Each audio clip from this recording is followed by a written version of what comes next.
مولانا ہمیں سب سے پہلا سوال موصول ہوا ہے کہ قربانی کی شرعی حیثیت کیا ہے اور فلسفہ قربانی کیا ہے اور یہ قربانی واجب کس پر ہے؟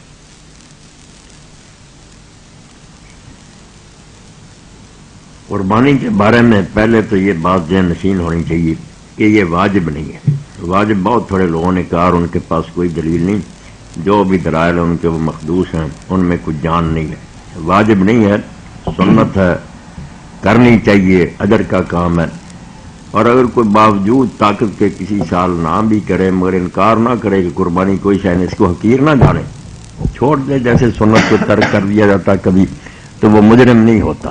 حضرت ابو بکر صدیق رضی اللہ تعالیٰ عنہ, حضرت عمر رضی اللہ تعالیٰ عنہ, یہ مالدار ہوتے ہوئے کئی مرتبہ یہ چھوڑ دیتے تھے تاکہ لوگ یہ سمجھ نہ لیں کہ قربانی واجب ہے. اس لیے یہ واجب والی بات تو کوئی نہیں, نہ اس کی کوئی دلیل ہے. ایک روایت لوگ پیش کر دیتے ہیں کہ ابو ہریرہ رضی اللہ عنہ کہتے ہیں کہ رسول کریم علیہ السلام نے فرمایا کہ جس آدمی میں طاقت ہو اور وہ قربانی نہ کرے تو وہ ہماری عیدگاہ کے پاس نہ آئے. یہ پیش کرتے ہیں, اس سے وجوب نکالتے ہیں.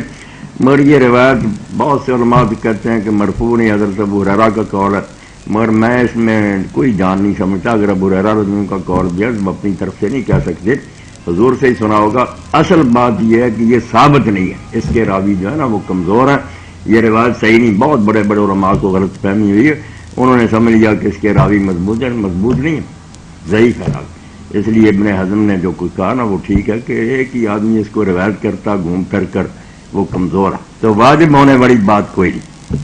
البتہ فضیلت کی جو حدیثیں ہیں کہ لوگ بیان کرتے ہیں کہ ہر بال کے برابر نیکی ہے, خون گرنے سے پہلے ہی گناہ معاف ہو جاتے ہیں, یہ بھی آپ سمجھ لیں کہ قربانی کی فضیلت میں کوئی حدیث صحیح ثابت نہیں ہے, ایک بھی ثابت نہیں ہے.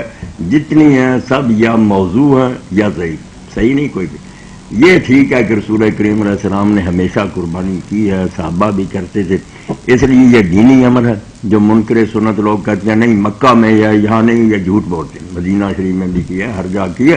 قربانی دین کا ایک حکم ہے, شرعی بات ہے, مگر فضیلت میں کوئی حدیث ثابت نہیں اور واجب ہونے کی کوئی دلیل نہیں. اس لیے یہ سوال جو ہے نا کس پر واجب ہے وہ ختم ہی ہو گیا. کسی پر بھی واجب نہیں ہے, جس کو اللہ نے توفیق دی اس کو کرنی چاہیے.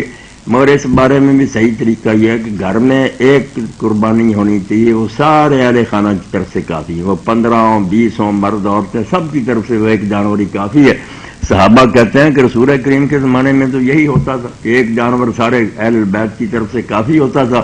اب لوگوں نے نمائش کی بات بنا رہی ہے, بہت سارے جانور ذبح کرتے ہیں, اور کئی پوچھتے رہتے ہیں کہ یہ تو آپ کی میری کہاں. حضرت ابو ہریرہ رضی اللہ عنہ کے گھر والوں نے ان سے کہا کہ ہماری قربانی, انہوں نے کہا میری بھی ہے تمہاری بھی ہے سب کی ہے, اس فکر میں کیوں پڑتے ہو, ایک ہی کافی.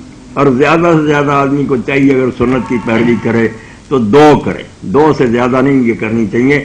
رسول کریم علیہ السلام نے بھی یہ مدینہ والی قربانی جو ہے اضحیہ جو ہم کرتے 2 سے زیادہ نہیں جانور کیے.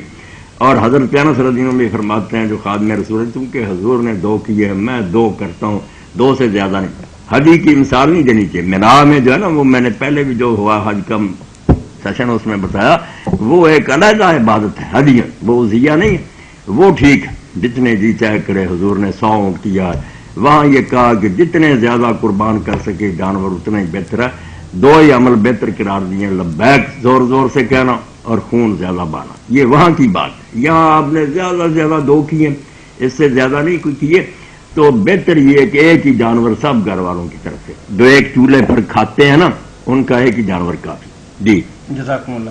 مولانا جیسا کہ ابھی آپ نے فرمایا کہ دکھلاوا نہیں ہونا چاہیے, تو اب زکوٰۃ جو ہے یہ فرض کے اندر آتی ہے, تو ہمارے ملک کا ایک بہت بڑا طبقہ جو ہے وہ زکوٰۃ کی طرف تو توجہ نہیں دیتا, لیکن قربانی لازمی کرتا ہے کیونکہ بچے آ کے تنگ کرتے ہیں کہ ساتھ والوں نے قربانی لے لی ہے ہم نے کب لینی ہے.